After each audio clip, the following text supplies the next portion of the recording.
ট্রেকিংয়ের দ্বিতীয় দিনে আমাদের গন্তব্য ছিল হেমকুণ্ড সাহেব। ঘাঙ্গারিয়া থেকে হেমকুণ্ড সাহেবের 17 কিলোমিটার যে রাস্তা, পুরোটাই চড়াই। রাস্তার স্লোপও অনেকটা বেশি।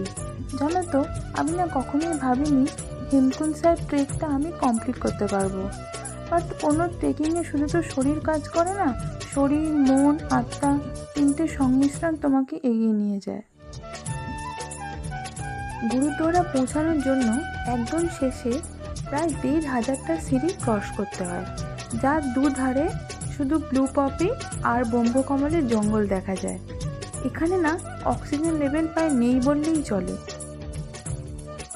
দশম শিখ গুরু গোবিন্দজিকে উৎসর্গ করি এই গুরুদ্বারার গরম গরম চা আর খিচুড়ি শরীরের সমস্ত কষ্ট দূর করে দেয়।